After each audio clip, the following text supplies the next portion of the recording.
রকিবুল হাসান কেন ম্যাচ করলো না গত 2 বছর থেকে? এই একটা কারণেই, আমি সব কিছু করতে পারবো, আমি বিবেককে বিক্রি করতে পারবো না।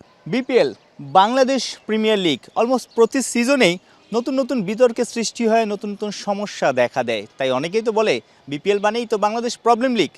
বিপিএল শেষ হয়েছে, প্রবলেম শেষ হয়নি, বিতর্ক শেষ হয়নি, নতুন বিতর্ক বা নতুন সমস্যা সাইমন টফেলকে নিয়ে।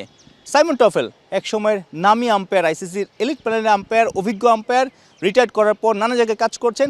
বাংলাদেশ ক্রিকেট বোর্ড বাংলাদেশি আম্পায়ারদের উন্নত করার জন্য, দক্ষ করার জন্য তাকে নিয়ে এসেছেন।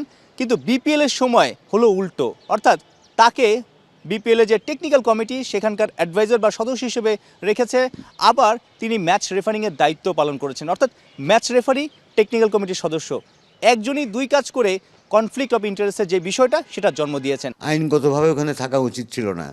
সে ওখানে যখন নাকি নিজেই ম্যাচ রেফিং করা শুরু করে দিল, যেখানে তার মেন্টার হিসাবে কাজ করা উচিত ছিল। উনি দেখবেন কোন ম্যাচ রেফারি কেমন করতে, তাহলে যদি দেখতে হয় কোন আম্পায়ারগুলো কী করতেছে নোট নেবেন, তারপর তার সঙ্গে বলবেন। সেটা না করে উনি নিজেই গেলেন।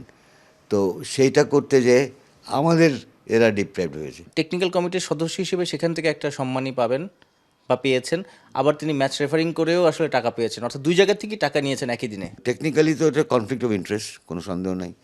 এবং এইভাবে যদি হয়, রকিবুল হাসান কী দোষ করেছিল? রকিবুল হাসান কেন ম্যাচ করলো না গত 2 বছর থেকে? এই একটা কারণেই, কারণ ম্যাচ রেফারি যখন নাকি ম্যাচ করে, সে ম্যাচে বিভিন্ন জিনিস নিয়ে রিপোর্ট করে।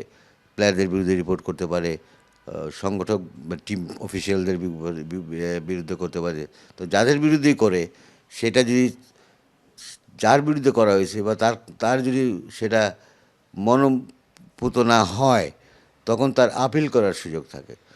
সিরিয়াস অ্যাপিল সে আনতে পারে যে আমি এটা মানলাম না, আমি আপিল করলাম। কোথায় আপিলটা করবে? আপিলটা করবে টেকনিক্যাল কমিটিতে। তো সেই টেকনিক্যাল কমিটি সেটা তখন বিচার করবে, রায় দিবে। তো সেই টেকনিক্যাল কমিটিতে যদি সেই ব্যক্তিই থাকে যে নাকি ফাইন করেছে, যে ম্যাচ রেফারি হিসাবে সে কাজটা করেছে, তাহলে এটাকে কী বলবেন আপনি? এটা হয় না। আপনি তো বিপিএল এর টেকনিক্যাল কমিটির কনভেনার ছিলেন, আপনার অধীনে বলা যায় সাইমন টফেল অ্যাডভাইজার বা সদস্য হিসেবে ছিলেন। আপনি কি বিসিবি বস বা যারা আছেন বিপিএল গভর্নিং কাউন্সিল তাদেরকে জানানোর প্রয়োজন মনে করেছেন বা জানিয়েছেন কিনা? আমি জানিয়েছি। আমি প্রথম থেকে যখন এটা শুনেছি, আমি বারবারই যে এটা তো ঠিক হচ্ছে না। এটা আমি প্রেসিডেন্টকেও জানিয়েছি। এটা আমি আমাদের যে ডিপার্টমেন্ট চেয়ারম্যান জনাব মিঠু, ওনাকেও এটা জানানো হয়েছে যে এটা তো হচ্ছে, এটা তো ঠিক না।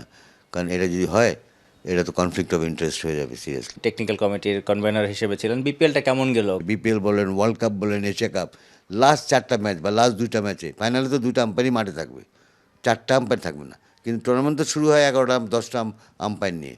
তখন কি হয়? বাছা হয়। বাছতে বাছতে কারা ভালো করতেছে, কাদের রেপুটেশনটা ভালো।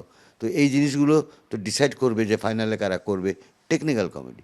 সেই টেকনিক্যাল কমিটি কনভেনার হিসেবে আমি কিন্তু এটা জানি না। আমার কোনো কনসাল্টই করা হয়নি যে অ্যাপয়েন্টমেন্টগুলো, নমিনেশনগুলো কীভাবে হবে। এটা চেয়ারম্যান সাহেব হয়তো নিজে মনে করেছেন উনি করবেন, উনি হয়তো করেছেন। তাহলে টেকনিক্যাল কমিটি রেখে লাভ কি? সেটাই প্রশ্ন। এরকম তো আমি আগেও দেখিনি, গত বছরও এটা হয়নি, তার আগেও বছর হয়নি। তাহলে এই টেকনিক্যাল কমিটি তো রাখার কোনো প্রয়োজন নাই। সাইফুল রূপক, ৭১।